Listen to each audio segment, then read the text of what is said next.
jangan sekali-kali melakukan kekerasan, karena kekerasan itu mengakibatkan trauma seumur hidup.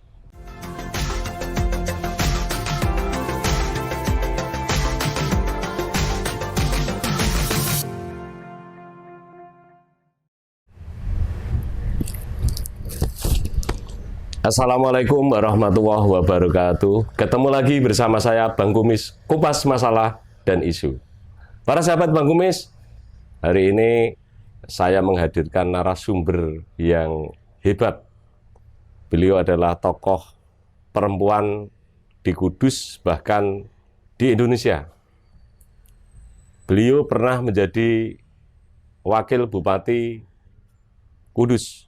Dan beliau juga pernah menjadi anggota DPRD Provinsi Jawa Tengah dari fraksi PDIP. Dan juga beliau adalah penggiat perlindungan perempuan dan anak. Dan beliau saat ini selalu menyuarakan aspirasi dari masyarakat yang termarginalkan, yang butuh bantuan hukum dan perlindungan, baik itu perempuan maupun anak-anak. Siapa beliau? Di samping saya, Ibu Hajah Nurhaniah, Sarjana Hukum. Assalamualaikum, Bu. Waalaikumsalam warahmatullahi wabarakatuh. Iya, dibuka bukan apa-apa karena jenengan saya lihat itu sehat, Bu. Alhamdulillah. Ya. Gimana Ibu kabarnya? Alhamdulillah. Sehat, ya? Sehat, selalu bersyukur jadi sehat. Ya. Di usia jenengan yang ya sekarang sudah 50 ke atas tapi masih fresh, Bu. Saya ingat ketika jenengan masih muda dulu, ketika tahun 98, ya. Karena rumah ini adalah tempat saya dulu itu jagong sama orang-orang yang dulunya tidak tahu politik, kemudian melek politik bersama dengan teman-teman. Kemudian keluarga sehat semua, Ibu? Alhamdulillah sehat. Ya, dan saya bela sungkawa atas meninggalnya beliau, Bapak Haji Heri Suparyono. Itu adalah bapak saya juga, karena saya sejak muda juga sering interaksi, kemudian ngangsu kawruh dengan beliau. Semoga Allah menempatkan disinya di tempat yang baik. Amin, amin, amin. Kemudian seharian di sela-sela ada pandemi COVID-19 ini, apa yang dilakukan Bu Haniah? Ya, selama ini kan yang memang saya masih idah, jadi masih di rumah, walaupun tetap beraktivitas dan berkegiatan. Untuk pendampingan kasus-kasus saya lakukan di rumah, walaupun kondisi masih idah, tapi tetap semua tetap berjalan. Tapi ya hanya di rumah saja.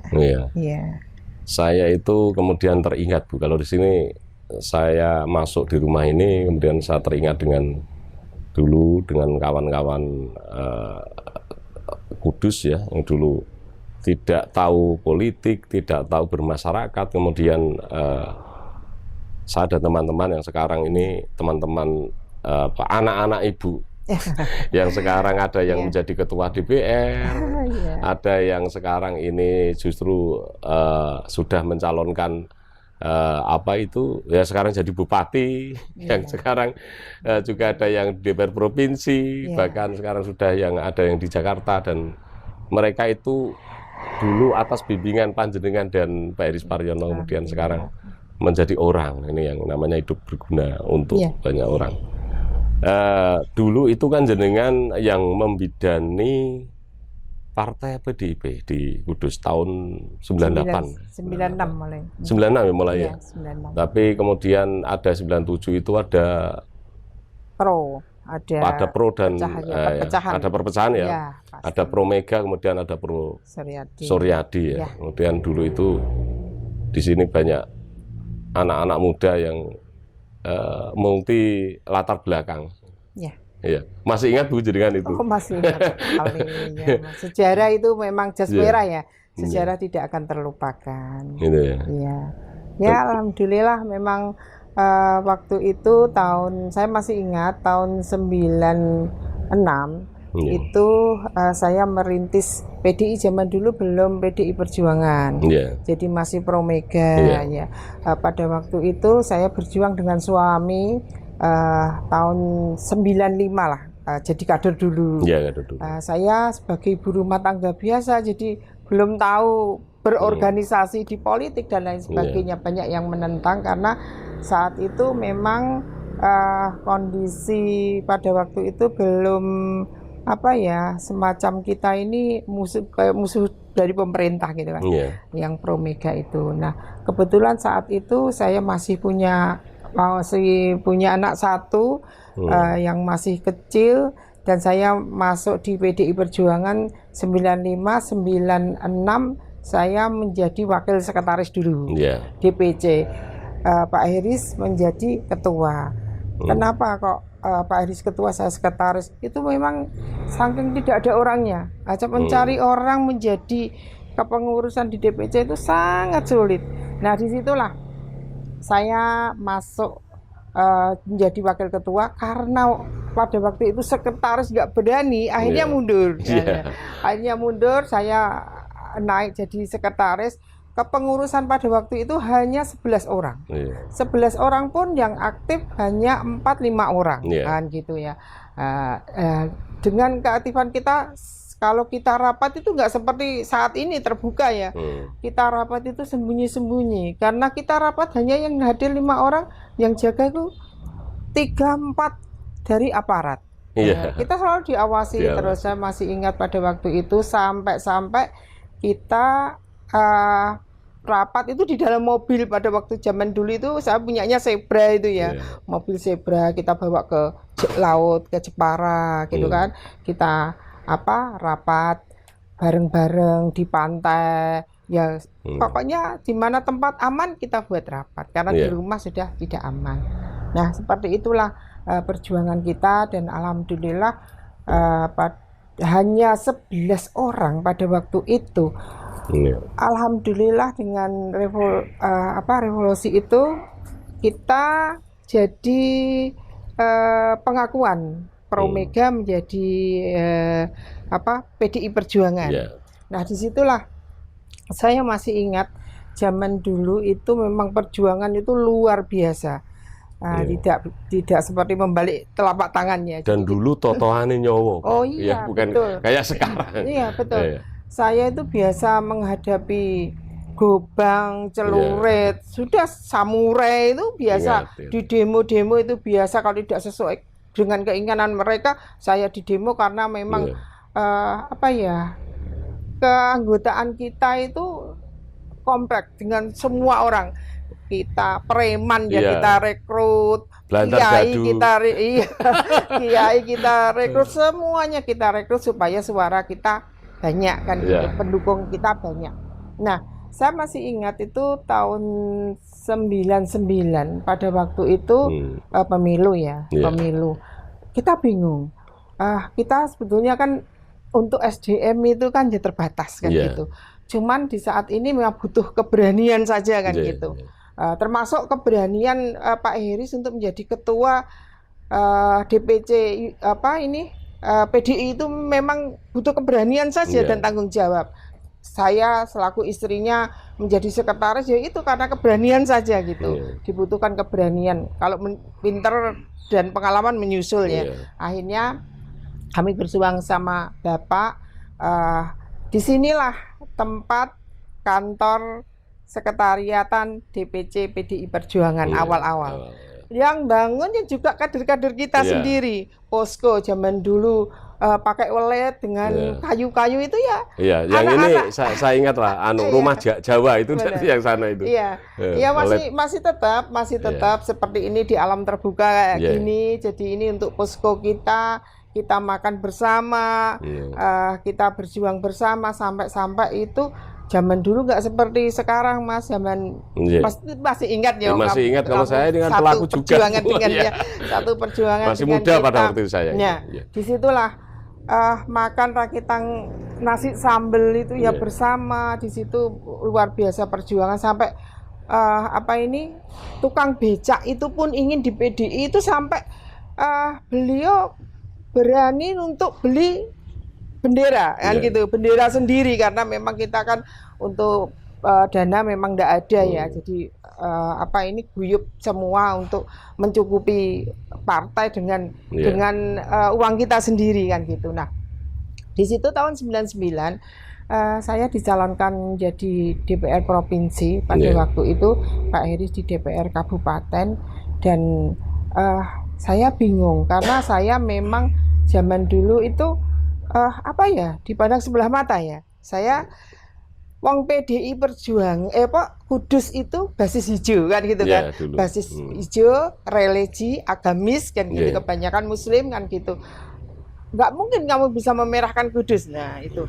Nah, disitulah tantangan bagi saya dan suami dan pengurus yang lain itu kita harus bisa mewujudkan keinginan kita untuk memenangkan PDI Perjuangan di Kudus. Nah, disitulah kita dengan semboyan apapun partaimu kok tetap saudaraku, masih ingat ya. Masih ingat. Nah, pada waktu itu memang trik-trik kita kita buat spanduk.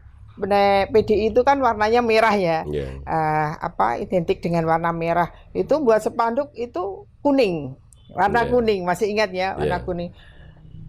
Apapun partaimu kok tetap saudaraku, lambangi PDI. Dan sablonnya itu sablon biasa, bukan sablon yang zaman dulu nggak ada. Memang pakai kain ya. Ya sablon juga nyablon sendiri kader-kader kan, masih ingat ya. Terus spanduk warna hijau itu juga lambangnya PDI. Apapun partaimu kok tetap saudaraku. Biru dan warna-warni semuanya kita pakai kan gitu. Nah, di saat itu kita zaman dulu itu kan kampanye memang turun lapangannya, pakai kendaraan kayak gitu ya. Nah, biasanya itu kalau mungkin jatahnya P3 kampanye mesti diserang partai lain kan, seperti itu, masih ingat ya. Namanya jiwa muda, anak muda waktu itu kampanye. Tapi untuk PDI Perjuangan yang kita pimpin di Kudus sendiri itu memang kita melalui jalur damai. Jadi katakan apapun partaimu kok tetap saudaraku, itu memang kita betul-betul mengayomi. Bersahabat dengan partai-partai lain. Katakan P3 kampanye, kita yang menjaga satgas-satgas kita. Masih ingat kan? Golkar yang kampanye, kita juga menjaga kan gitu kan. Nah, disitulah sebetulnya itu trik ya untuk meraih suara, dan alhamdulillah dengan adanya trik itu masyarakat langsung suaranya diberikan oleh kita. Nah, itu memang harus komunikasi yang baik, dengan komunikasi yang baik, dekat dengan masyarakat, apa maunya masyarakat kita layani. Nah, itulah alhamdulillah tahun 99 kami bisa meraih kursi 15 kursi. Dan itu belum terpecahkan sampai sekarang. Separuhnya saja susah gitu sekarang. Susah. Kalau saat ini memang susah. Zaman dulu sebenarnya susah. Cuman karena persatuan kita, rasa memilikinya itu dan berjuang bersama-sama. Yang tidak ada yang sulit lah kalau kita mau bersama. Nah, disitulah kemenangan kita tahun 99 dapat 15 kursi. Dan saya tidak pernah membayangkan saya menjadi anggota DPR provinsi. Nah, disitulah saya menjadi DPR provinsi Jawa Tengah. Dan Pak Heri Suparyono menjadi ketua DPR. Yang menarik gini, Bu. Dulu itu kan anggota dewan dari PDIP itu kan ada 15, termasuk Pak Heri Suparyono pada waktu itu sebagai ketua DPR. Tetapi yang menarik itu yang menjadi anggota dewan itu kan multi latar belakang. Ada yang supir angkutan kota, ada yang kena, kemudian ada yang preman, kan begitu, ya kan? Meskipun ada juga yang itu santri juga. Tapi yang menarik juga ada Blanter Dadu. Dulu itu ada Blanter Dadu, jadi dewan dari ada sebutan gini, DPR kapitale tewel siji lho, gore-gore buani itu kemaki kan gitu. Ada yang jual kentongan. Ya, itu. Saya ingat itu, Bu, ingat. Kemudian sekarang ini orang-orang yang notabene kemudian jadi anggota dewan, dan itu adalah berkat perjuangan dengan Pak Heri Suparyono. Apakah sekarang anggota dewan yang sekarang ekonominya sudah pada tertata, dan kemudian sekarang juga ada anak putu jenengan, saya anggap itu. Nggih. Sekarang ketua DPR itu anggap Nggih. putune Pak Heri Suparyono, putune Bu Haniah gitu loh. Nggih. Kemudian ada DPR yang sekarang juga menjadi sukses di perbankan. Apakah masih ada komunikasi dengan jenengan? Alhamdulillah masih ada. Kami Iya. memang yang saya menginginkan itu manusia hidup itu perlu saudara ya. Iya. Jadi saya kalau sudah ketemu memang saya anggap keluarga, saudara Iya. saya. Apalagi teman-teman seperjuangan dulu ya. Iya. Jadi alhamdulillah sampai sekarang masih silaturahminya masih kuat. Itu ya. Ya, jalinan komunikasi kami masih bagus, walaupun tidak ketemu jauh di mata, dekat di hati Nah, ya. gitu ya. Itu melalui komunikasi yang sekarang kan komunikasi kan gampang ya, lewat telepon, lewat WhatsApp itu semuanya kita masih menyambung silaturahim itu. Dan jenengan itu kan Ya. sulit untuk misalkan diwawancarai oleh wartawan atau apapun itu, podcast atau apa. Dan saya kebetulan aku bejo karena saya di kesempatan itu saya bekas anak lanange Bu Haniah, kemudian jenengan mau saya wawancara. Iya. Dan kemudian Bu, Ya. jenengan itu kan tahun 99 menjadi anggota DPRD Provinsi Jawa Tengah. Pak Heri menjadi ketua DPR. Kemudian tahun 2023 Ya. itu jenengan dicalonkan, malah justru yang mencalonkan itu partai lain. Iya. Bukan kader jenengan. Iya. Toh. Iya. Tetapi jenengan jadi kemudian. Iya. Dan akhirnya kemudian jenengan tetap dirangkul PDIP pada waktu itu. Menjadi Saya ketua ingat itu. DPC malah. Malah ketua DPC kan gitu. Iya. Ceritanya Iya. bagaimana itu ketika jenengan menjadi wakil Iya. bupati gitu. Iya. Iya. Ya, jadi gini, tahun 2003 sebetulnya kan saya tugas menjadi anggota DPR Provinsi Jawa Tengah itu kan masih 1 tahun ya. Iya. Karena berakhir pada 2004, 99 2004. Iya. Cuman 2003 saya dicalonkan dari dari P3 memang Iya. saya lewatnya dari P3 walaupun PDI zaman dulu itu dapat 15 sedangkan P3 itu dapat 8. Nah, di sini saya bismillah saja, Mas. Iya. Pada waktu itu ya saya nggak berminat kok untuk menjadi wakil bupati sama Iya, sekali. dicalonkan nggak jenengan berminat. itu. Iya, dicalonkan terus. Dicalonkan. Apalagi tantangannya besar sekali, saya perempuan ya, Iya. mimpin di Kudus itu masih Iya. masih tabu untuk perempuan Iya. jadi pemimpin dan lain sebagainya. Dan Nah, sampai sekarang belum Iya. terpecahkan, wakil bupati dari perempuan sampai sekarang belum terpecahkan rekor itu. tapi alhamdulillah saya bismillah saja pada waktu itu. Memang lama saya untuk menerima pinangan itu. Iya. sampai saya itu pernah saking tertekannya saya itu Iya. sakit 10 hari di rumah Iya. sakit, sampai kayak depresi tertekannya saya untuk bagaimana wong saya orang PDI, perintis Iya. PDI di Kudus yang melahirkan PDI Perjuangan di Kudus, kok malah dari yang lama dari P3 kan Iya, gitu. iya. Karena ada rekomendasi yang Pak Mustafa pada waktu Iya. itu, rekomendasi yang lain, dan dengan bismillah saya maju. Nah, itulah saya memang atas izin Allah, dan saya memang niatan saya ikhlas untuk mengabdi ke masyarakat. Jadi walaupun hanya 8 orang, 8 kursi, padahal itu harus memenuhi anggotanya DPR kan 45 pada waktu itu masih Dan dulu dipilih oleh anggota oleh dewan, DPR, bukan ya. dipilih langsung. Jadi benar. Jadi 45 50 plus 1 kan gitu kan. Nah, itu kan setidaknya minim kan 26, dan alhamdulillah saya mendapatkan 27 suara. Dan setelah itu memang saya ada semacam kontrak politiknya. Saya ada komitmen dengan P3, walaupun saya dicalonkan dari P3, tapi nafas saya masih PDI Perjuangan, darah saya masih PDI Perjuangan. Karena yang memenangkan PDI pada waktu itu memang betul. jenengan. Jadi jiwa saya masih PDI Perjuangan, saya konsisten sampai sekarang masih PDI Perjuangan. Nah, gitu. Di sini begini, Bu Ani. Saya menganggap bahwa jenengan ketika kemudian dicalonkan partai lain dan jenengan jadi, itu kan ada ibarat bahwa siapa menabur dia akan menuai. Lah jenengan itu gede no partai, wis dadi 15 kursi. Lah tahu-tahu jenengan tidak dicalonkan bupati, wakil bupati kan begitu. Akhirnya itu yang salah bukan jenengan, tapi yang salah itu Ya yang ngasih rekomendasi menurut saya gitu loh. Lah wong berjuang gedekno partai. Malah dipinang orang lain. Seharusnya yang minang itu orang. Jadi kan begitu. Udah anak saya itu suatu proses kehidupan saya ya. Jadi sudah ada yang ngatur Allah. Jadi dengan caranya kita nggak tahu. Jadi alhamdulillah pada waktu itu setelah saya menjadi wakil Bupati Kudus itu saya tidak terus dapat sanksi dari partai enggak sama sekali. Saya tahu itu. Saya justru karena ada kontrak politik itu tadi ya, ada MUU dan lain sebagainya. Saya bawa ke partai saya menghadap Pak Sekjen zaman dulu Pak Pramono, Pak Maono Anum, saya menghadap beliau, saya katakan bahwa ada MUU saya dengan P3, ada keinginan saya tetap masih konsisten di PDI Perjuangan dan alhamdulillah pada waktu setelah saya masih menjabat itu kan mau ada pemilihan ketua DPC. Nah, disitulah saya dicalonkan oleh kader-kader saya.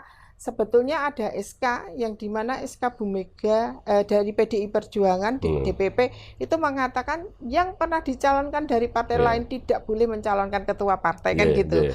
Dan alhamdulillah dengan komunikasi saya dengan DPP saya katakan realnya memang adanya seperti itu. Alhamdulillah saya dikasih rekomendasi oleh DPP untuk menjadi ketua DPC dan ada itu surat dipilih. Edaran. Dulu ada surat edaran. Iya betul, tapi ada rekomendasi secara resmi yang ditandatangani oleh Bu Mega dan Bapak Pramono selaku Sekjen. Alhamdulillah saya kepilih menjadi ketua DPC.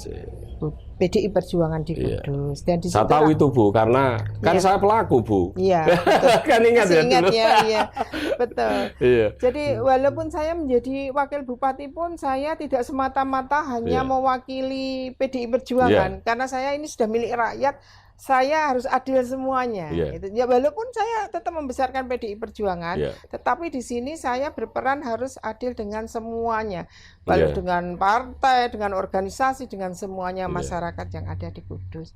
Nah disitulah saya menyelesaikan tugas saya 2003 sampai 2008 menjadi wakil Bupati Kudus. Dan pada waktu itu Bu, saya masih ingat ketika jenengan sebagai anggota DPRD Provinsi Jawa Tengah maupun ketika jenengan menjadi Bupati Kudus, wakil Bupati Kudus, itu nomor telepon jenengan itu tidak dibawa ajudan atau staf. Saya sering nelpon jenengan tuh Bu. Bu, saya nelpon, yang angkat jenengan nggak pernah diangkat staf atau ajudan, nggak pernah. Saya itu nelpon terus, jenengan juga nelpon. Saya teringat pada waktu saya punya mobil Daihatsu Zebra. Ban saya itu, jenengan mungkin sudah lupa Bu. Jadi ban saya itu meletus di jalan. Saya nelpon jenengan masih ingat jenengan wakil bupati pada waktu itu. Saya nelpon, saya minta uang untuk ganti ban itu, kemudian saya disuruh ke kantor DPC. Saya ke sana dikasih uang 300. Dan itu untuk beli ban itu lebih Bu. Saya dikasih uang 300. Makanya saya masih ingat, mungkin jenengan sudah lupa. Tapi saya masih ingat itu. Artinya jenengan ini tidak kemudian sebagai pejabat itu berkuasa gitu loh. Artinya walaupun jenengan sebagai Nurhaniah yang biasa dan kemudian wakil bupati pada waktu itu tidak ada bedanya. Gitu. Memang kita harus menyadari ya bahwa semua itu milik Allah. Semua itu titipan ya. Saya dulu ibu rumah tangga sampai bisa menjadi DPR provinsi, sampai jadi wakil bupati itu semua itu sudah diatur Allah, sudah disiapkan sama Allah. Itu merupakan pinjaman. Hanya pinjaman. Kita tuh hanya dititipi lah, dititipi amanah itu. Kenapa harus sombong, kenapa harus bangga gitu loh. Dititipi, kok sombong gitu loh. Kita nggak memiliki abadi. Kan nggak abadi, ada masanya. Menjadi DPR Provinsi 5 tahun, Wakil Bupati 5 tahun, itu kan ada masanya. Jadi kita hanya, semuanya itu titipan Allah. Jadi saya anggap semua yang saya miliki itu titipan semuanya. Jadi saya nggak akan ngacek-ngacei ya, cara Jawanya ngacek enggak. Karena saya nanti kan pulang lagi ke masyarakat, menjadi masyarakat biasa gitu kan. Pada waktu kita menjabat, nek sombong, pasti masyarakat itu wah dulu sombong kan kayak gitu. Jadi saya enggak seperti itu. Artinya karena kita menganggap semua adalah titipan, adalah amanah yang dipertanggungjawabkan dunia akhirat. Tidak hanya di dunia loh, dunia akhirat. Jadi ya sudah, saya harus tetap sama seperti Haniah yang sebelumnya maupun yang sesudahnya itu sama. Sambil minum Bu ya. Sambil minum. Bentar kalau nggak minum, tenggorokan nggak kering gitu. Dan sekarang ini kan Pak Heris ini meninggal belum ada 3 bulan belum ada ya Bu? 3 bulan. Insya Allah 100 harinya itu bulan November. Bulan November ya. Tanggal 15 November itu 100 harinya. Itu masyarakat Kudus, tokoh-tokoh terutama yang dulu itu kan non sewu Pak Heris Paryono itu kan dekat dengan pemuda-pemuda yang hidup di jalanan, kemudian yang tak terarah itu kan.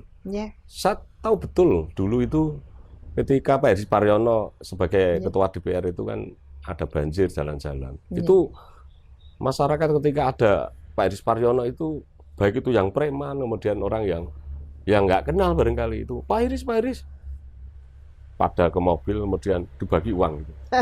Dulu itu uang 20 sudah banyak itu dibagi, ada yang 50 dibagi. Jadi saya merindukan seorang pemimpin yang seperti itu. Jadi ketika datang itu dimanapun itu masyarakat itu kemudian mendekat, merasa nyaman, merasa terlindungi gitu. Dan sekarang ini juga non sewu Bu Haniah meskipun perempuan juga sama. Kehadiran Bu Haniah ini banyak dinanti orang. Meskipun jenengan ini sudah tidak menjabat sebagai wakil bupati, tidak menjabat sebagai ketua, itu karena pilihan politik jenengan yang sekarang ini kan kepingin menjadi orang tua, menjadi ibunya masyarakat Kudus. Dan sekarang ini banyaklah orang-orang yang siapa yang nggak kenal Bu Haniah, siapa yang nggak kenal Pak Heris Paryono kan begitu. Karena yang dulu Blandar Dadu, yang dulu apa itu tukang parkir, kemudian menjadi anggota dewan. Sekarang anak-anaknya yang dulu itu kemudian dijadikan dewan itu barangkali kan sekarang juga banyak itu ya yang sering diceritakan bahwa dulu itu yang ngangkat saya itu Bu Haniah sama Pak Heris itu. Betul. Gitu. Jadi ya kalau kita itu kan berprinsip apa yang bisa kita lakukan demi kebaikan kita lakukan. Jadi dimanapun berada kita harus menebar kebaikan. Karena kalau kita menanam kebaikan pastinya akan menuai kebaikan. Itu saya yakin seyakin-yakinnya. Jadi apalagi ya sekarang saya juga masih eksis di jaringan perlindungan perempuan dan anak. Ini juga membantu masyarakat yang dimana mengalami kekerasan. Itu saya rintis sejak tahun 2003 setelah saya dilantik menjadi wakil bupati 2000 bulan Juni 2003. Saya mendirikan bulan September 2003. Jadi setelah dilantik saya merintis membuat jaringan perlindungan perempuan dan anak karena komitmen saya ceritanya itu singkatnya itu saya mempunyai 2 orang anaknya yang masih kecil-kecil zaman TK itu saya kalau mengantar zaman dulu kan ditunggu ya orang tua menunggui anaknya sekolah gitu ya. Banyak cerita ada kekerasan rumah tangga, KDRT, ada kekerasan pada anak, terus pemerkosaan dan lain sebagainya. Disitulah saya itu ibu rumah tangga bingung mau bantu caranya bagaimana kan belum lahirnya Undang-Undang Perlindungan Anak itu kan 2002 ya. Nah di situ saya bingung terus akhirnya saya memberikan wadah pada teman-teman untuk berjuang untuk membantu pendampingan kekerasan itu. Saya dirikan jaringan perlindungan perempuan dan anak sampai saat ini. Jadi, dan alhamdulillah sekarang kami memang sekretariatnya ada di rumah ini. Jadi sekretariatnya ada di rumah ini. Kami juga mempunyai shelter ya, rumah aman yang di rumah sini. Terus ini dengan kepengurusan yang lengkap. Ada psikolog, ada psikiater, ada dari akademisi, dari LSM. Jadi Iya. kita jaringan perlindungan perempuan itu kerja jejaring gitu. Iya. Nah, jejaring ini saya bisa kerjasama dengan siapapun untuk menangani kasus-kasus kekerasan di dalam rumah tangga maupun kekerasan pada anak. Iya. Dan alhamdulillah masyarakat sudah tahu kalau terjadi kekerasan larinya kemana? Ke Bu Haniah dulu kan Iya. gitu.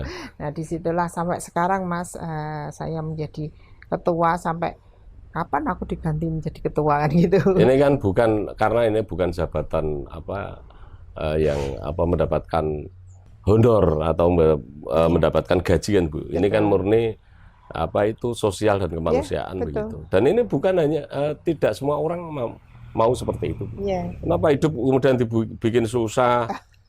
Baru tidur tidur kemudian diobrak-obrak, digugah, disuruh menangani kasus-kasus kan begitu. Memang betul. Jadi pengurus JPPA itu harus berkomitmen tinggi, tidak pada diri saya, pastinya tidak pada diri sendiri, tetapi komitmen juga keluarga. Karena kita akan diganggu 24 jam. Ganggu tidak cuma hanya waktu. Waktu saya 24 jam saya siapkan untuk pendampingan kasus. Terus dana, ya materi.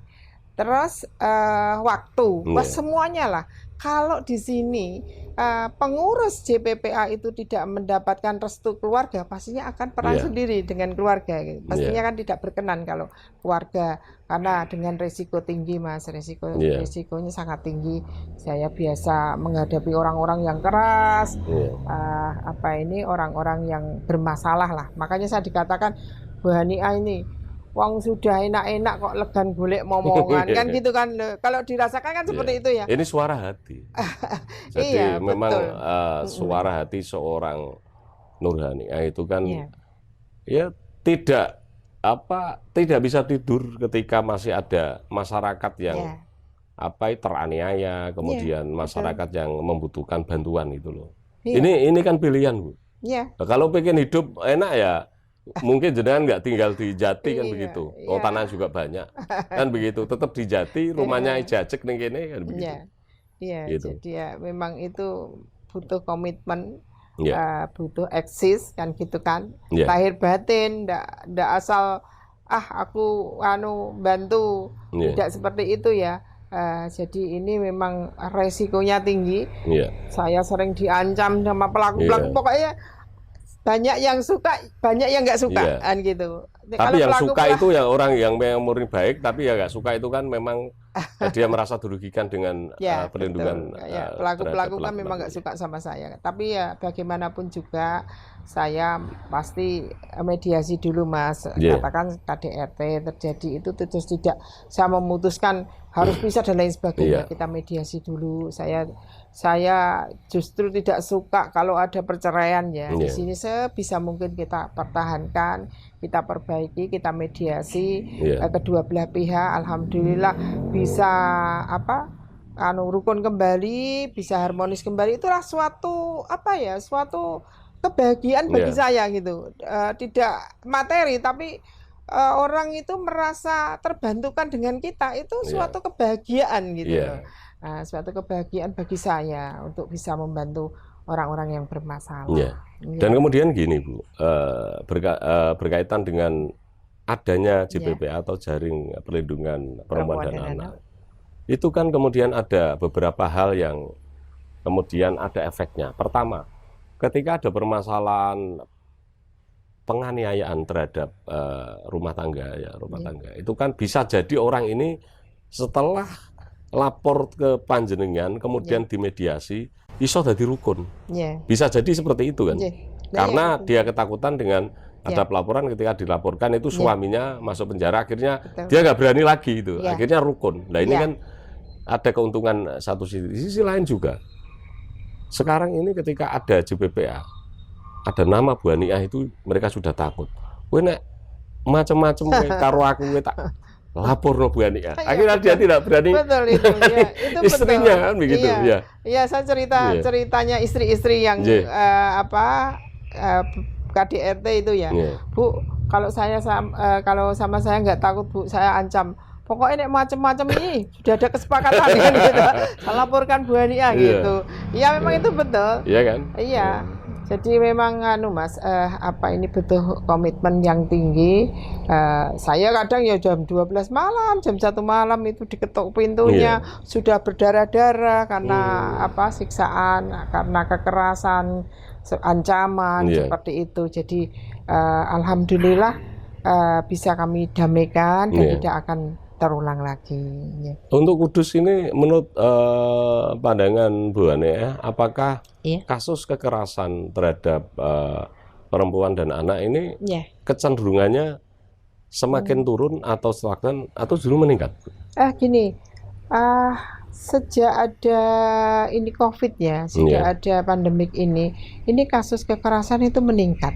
Itu karena apa? Kan dia di rata-rata kan stay di rumah ya. Ekonominya kacau. Terus anak-anak juga di rumah itu apa ini daring, orang tua mungkin nggak mampu mendampingi seperti itu banyak terjadi kasus-kasus kekerasan. Jadi mereka ada kejenuhan di rumah gitu? Iya, itu pasti ya, itu pasti. Jadi apa ini ya tadi pemicunya kejenuhan, ekonomi, terus kesalahpahaman seperti itu. Jadi terjadi kekerasan dan ini yang perlu diwaspadai juga anak-anak.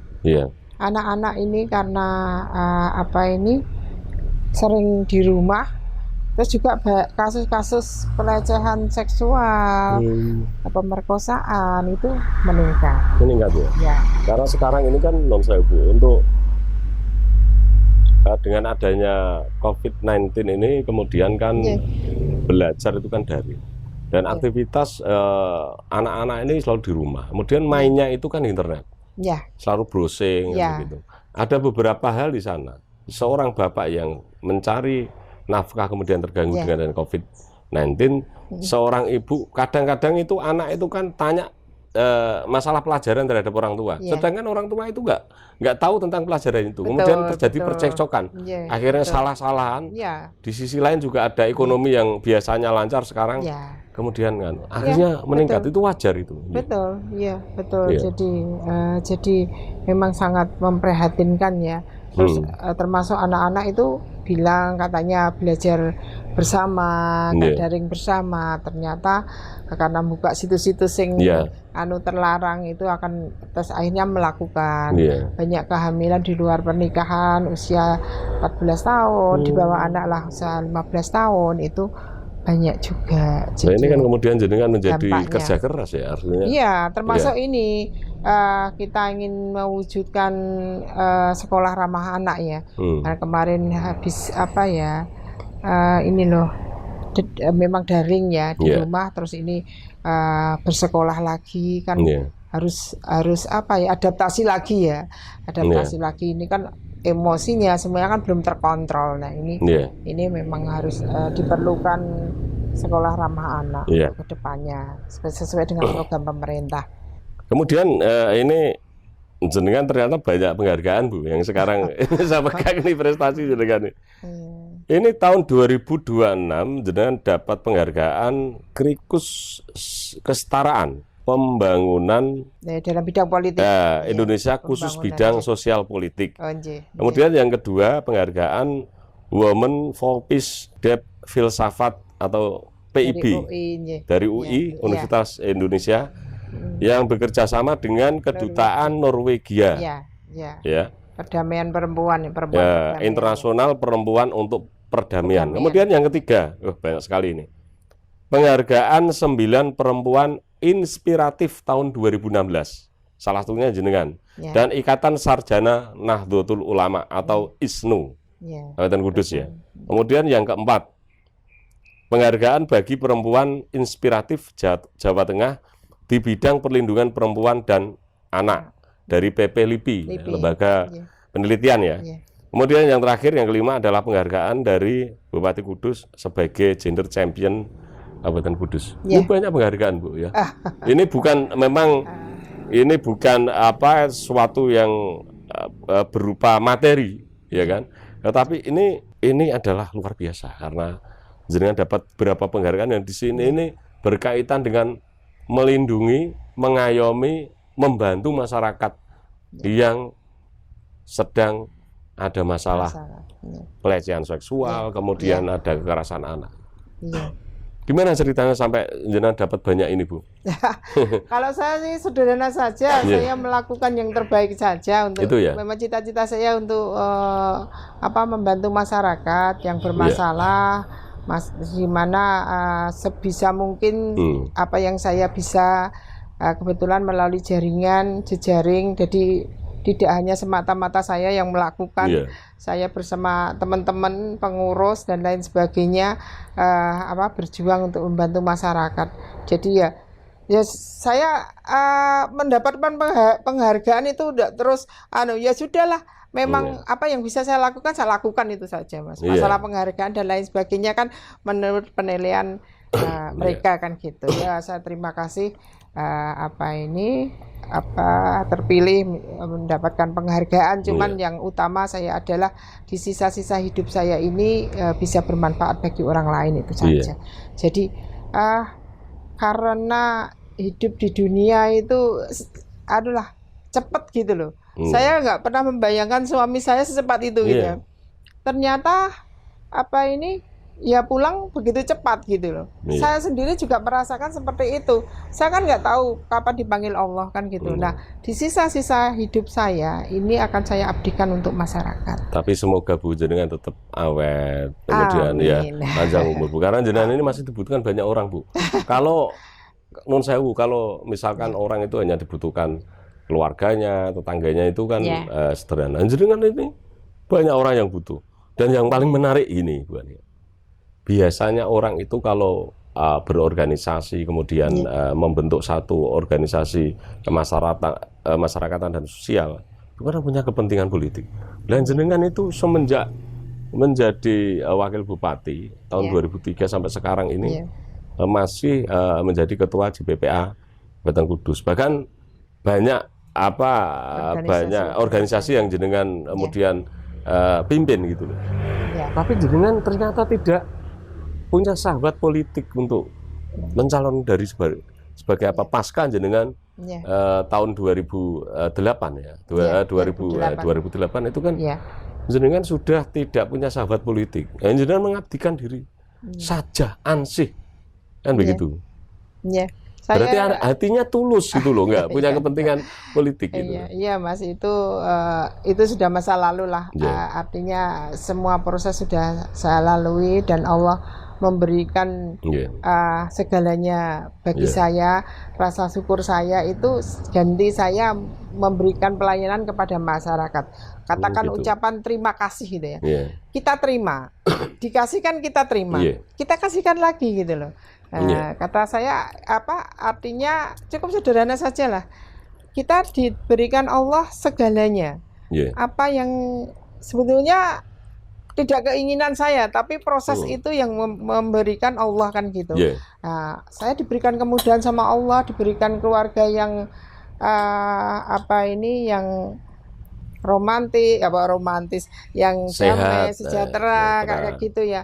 Anak-anak yang berbakti terhadap orang tuanya. Alhamdulillah. Terus suami selalu mendukung kegiatan saya. Jadi memang suami saya selalu support saya gitu. Saya support saya. Tidak akan saya bisa seperti ini tanpa support dari suami. Dan suami tidak akan seperti itu tanpa support dari keluarga dan saya kan gitu kan. Nah, di situ ibaratnya memang saya katakan keluarga itu nomor satu. Bagi saya keluarga nomor satu. Rumah ini adalah istanaku, tempat semuanya lah. Tempat berpulang saya, tempat curhat saya, tempat kedamaian, kasih sayang dan lain sebagainya. Itulah yang saya rasakan. Walaupun sesibuk apapun, saya tidak meninggalkan kodrat saya sebagai perempuan, kodrat saya sebagai ibu rumah tangga, kodrat saya sebagai ibu gitu yang harus bisa ngayomi keluarga saya, yang ngayomi masyarakat. Jadi imbang gitu.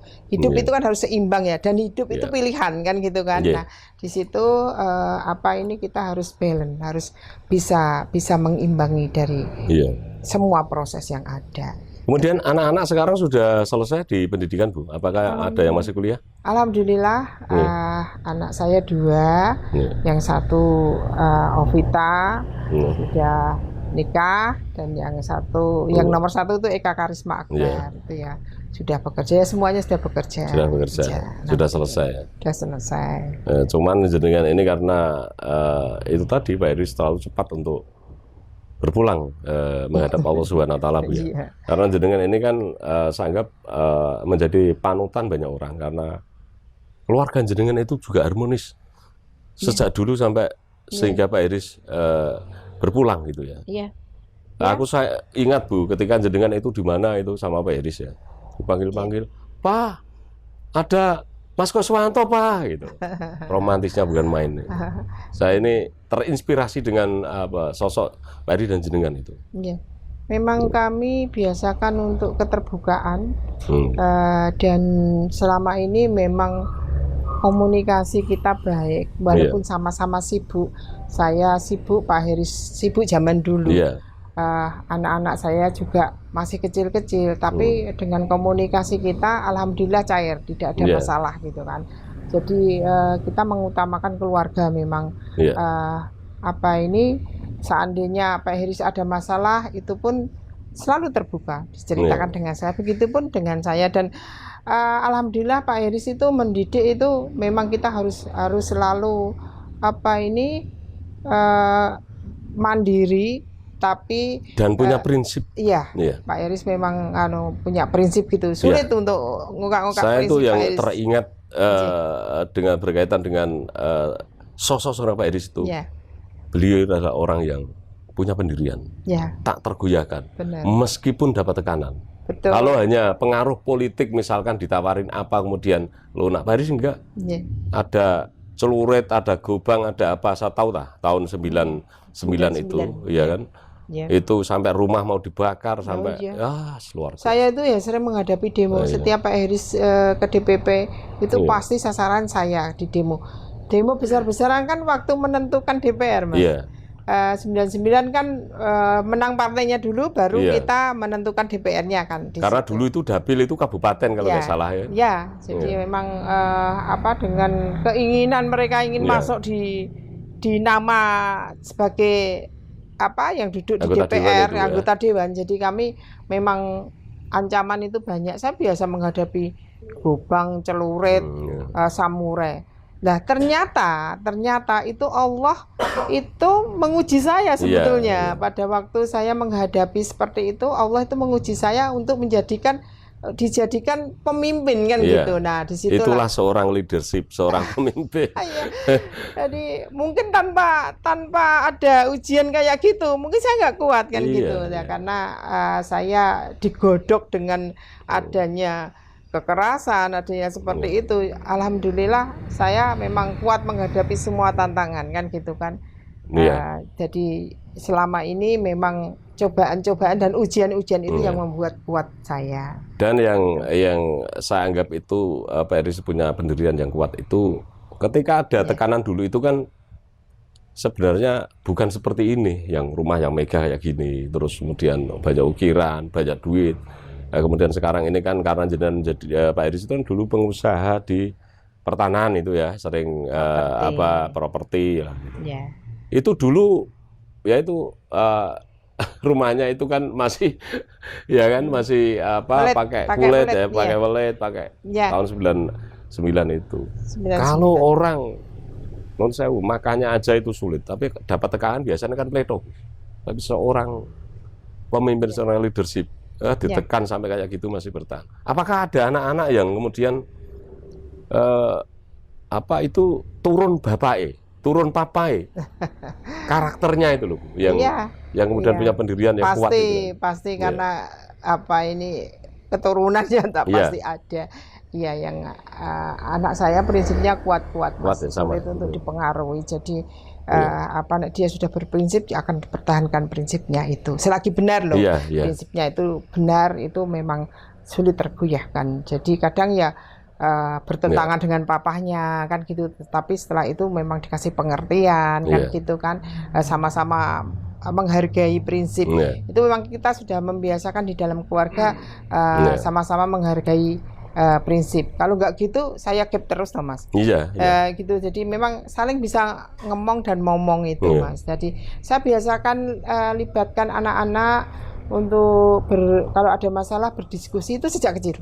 Jadi biar anak-anak tuh terbiasa menghadapi masalah gitu loh, terbiasa menghadapi goncangan. Nah itulah dan alhamdulillah anak-anak saya memang ini orangnya memang berprinsip dan ujian apapun alhamdulillah bisa dihadapi. Bu Ania, sekarang ini kan di Kudus ini lagi gonjang-ganjing berkaitan dengan anggota dewan ini kemudian terbelah ya berkaitan dengan anggaran pembahasan untuk APBD perubahan. Beda dulu Bu, ketika jenengan menjadi wakil bupati dan pada waktu kan bupatinya Pak Tamsil ya, Pak Haji Tamsil. Itu kan pemerintahan kondusif. Sekarang ini enggak Bu, ada perizinan yang kemudian ada masalah, kemudian anggota dewan ini kemudian terpecah menjadi dua, bahkan paripurna kadang quorum kadang tidak itu loh. Itu kan dulu pemimpinnya itu ketua DPR-nya itu kan Pak Iris ya, yang kondusif dulu itu. Tapi sekarang ini kayaknya apakah memang sekarang ini dengan adanya keterbukaan informasi kemudian anggota dewan dan masyarakatnya ini sidik-sidik dikritisi gitu Bu. Kalau dulu seperti apa Bu ketika jabat itu? Ya, alhamdulillah sih kalau kita ini dulu kan memang dikomunikasikan dengan baik, pendekatan, bila ada masalah yang mungkin nggak sinkron ya, kita memang pendekatan melalui komunikasi yang baik, tidak tidak memaksakan gitu loh. Kita demokrasi, ya, alhamdulillah terselesaikan dengan baik. Kita saling menghargai lah kuncinya itu. Iya. Kemudian Bu Ania, jenengan ini kan bergerak di bidang sosial kemasyarakatan. Yang biasanya orang itu kan wegah itu loh, ogah ngurusi wong akeh sing berkaitan dengan sidik-sidik lapor, sidik-sidik masalah ora morone golek jagung seneng tapi morone iku nangis gitu loh. Kalau jenengan ini kemudian punya syahwat politik itu jenengan masih diberikan di Kudus.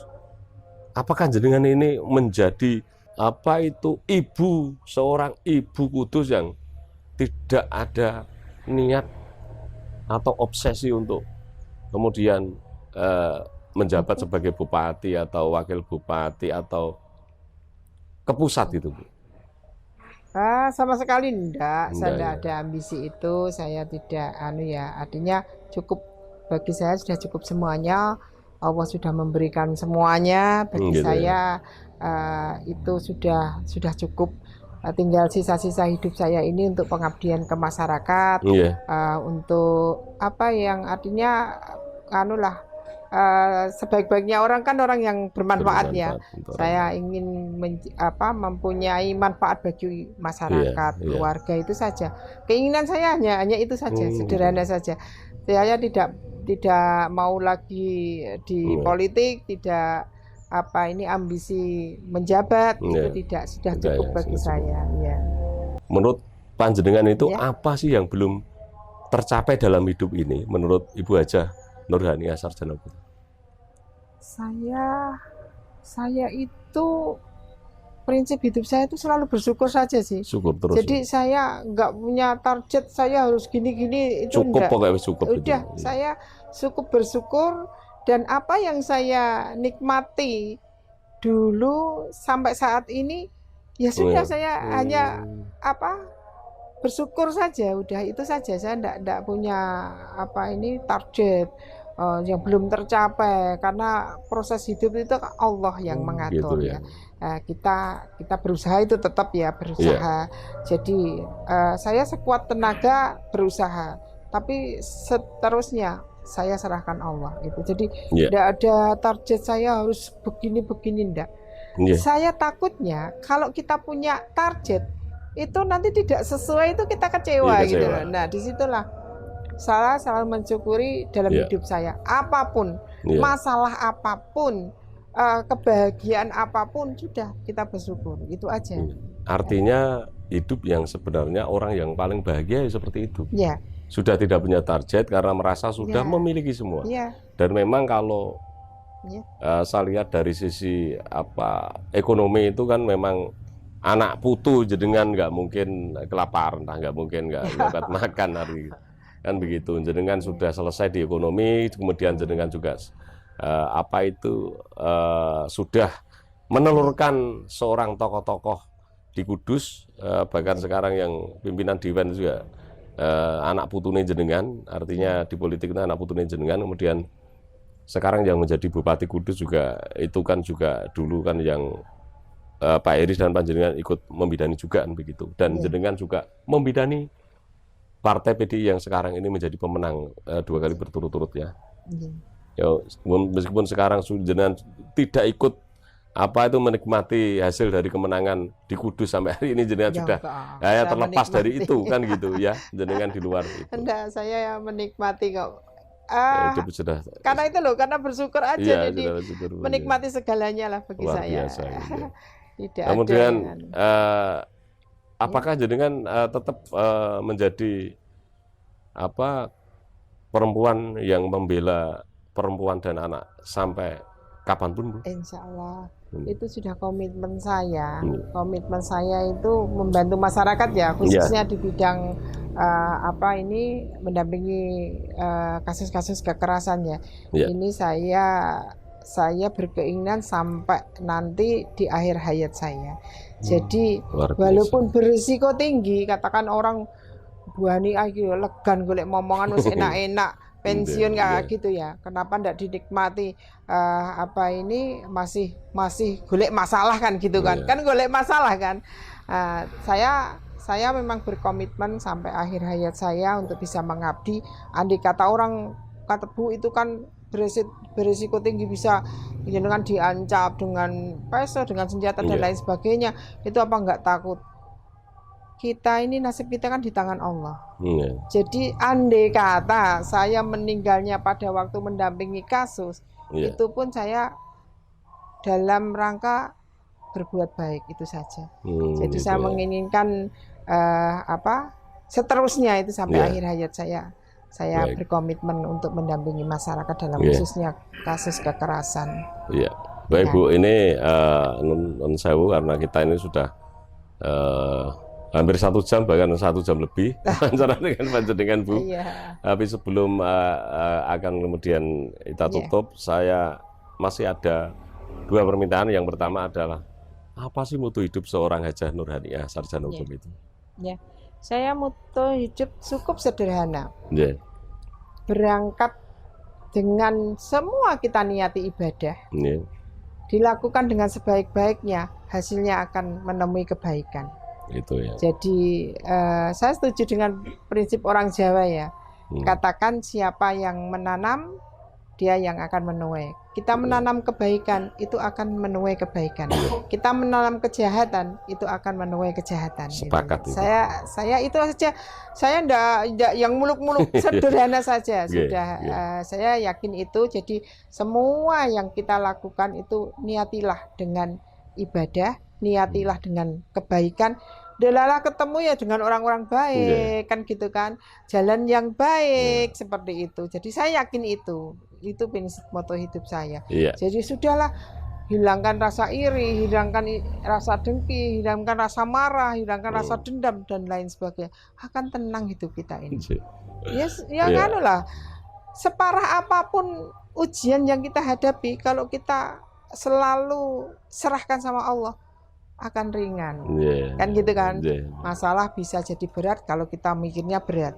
Masalah bisa jadi ringan, seberat apapun bisa jadi ringan kalau kita memikir ringan. Gitu. Moto saya hidup itu seperti itu. Kemudian yang terakhir Bu, ini saya mohon closing statement-nya untuk masyarakat khususnya Kudus dan himbauan dan umumnya masyarakat Indonesia, karena jenengan ini seorang perempuan yang menurut saya hebat, luar biasa gitu. Moga Bu. Kalau saya khusus untuk perempuan, jadilah perempuan yang mandiri, berdikari, berkarya. Sebisa mungkin kita harus bisa mengasah diri kita untuk kehidupan keluarga maupun masyarakat. Dan tentunya di sini saya sebagai Ketua Jaringan Perlindungan Perempuan dan Anak, jangan sekali-kali melakukan kekerasan, karena kekerasan itu mengakibatkan trauma seumur hidup. Itu, Mas. Baik, ya. Ya. Bu Haniah, terima kasih atas Ya. kesediaan panjenengan. Ya. Saya diberi kesempatan untuk bisa wawancara dengan panjenengan, Bu. Sama-sama. Semoga wawancara ini bisa dilihat banyak orang, kemudian Ya. masyarakat yang merasa kemudian menang dengan istrinya, kemudian merasa kuat dengan anak-anak, kemudian Ya. tidak melakukan hal-hal yang tadi melanggar hukum begitu, Ya. Bu. Dan semoga Bu Haniah ini diberi kesehatan sama keluarga, diberi rezeki yang berlimpah dan barokah, Amin. dan dijauhkan dari segala fitnah. Amin. Dan apa yang menjadi cita-cita anak-anak dari Ibu Hajah Nur Haniah ini dikabulkan oleh Allah Subhanahu wa taala, karena jenengan sudah tidak punya obsesi untuk meraih sebuah jabatan, Bu, ya. Ya. Sukses selalu, dan sekali lagi, Bu, terima kasih atas kerawan jenengan sebagai narasumber dari channel Bang Kumis. Terima kasih. Para sahabat Bang Kumis, itu tadi wawancara dengan seorang tokoh perempuan yang hebat. Beliau adalah Ketua Jaringan Perlindungan Perempuan dan Anak Kabupaten Kudus mulai tahun 2008 hingga sekarang. Dan beliau juga pernah menjadi anggota DPRD Provinsi Jawa Tengah, dan juga beliau pernah menjadi Wakil Bupati Kudus periode 2003 sampai 2008, dan beliau adalah orang yang membidani partai PDI di Kabupaten Kudus, dan beliau sudah menciptakan, beliau sudah menjadikan orang-orang hebat di Kudus ini. Beliau sangat dihormati oleh masyarakat Kudus, yaitu Ibu Hajah Nur Haniah Sarjana Hukum. Dan semoga video ini bermanfaat untuk banyak orang, dan like, share, dan komen agar supaya kami terus berkarya, selalu menginformasikan, selalu mengupas masalah dan isu. Dan catatan Bang Kumis, seorang pemimpin itu bukan ketika dia punya jabatan tidak ada yang berani mengkritik, tapi ketika jabatan sudah tidak di tangannya, tapi masyarakat sekitarnya, orang banyak selalu menganggap dia adalah seorang pemimpin. Saya Bang Kumis, sampai ketemu di lain kesempatan. Wassalamualaikum warahmatullahi wabarakatuh. Salam sehat.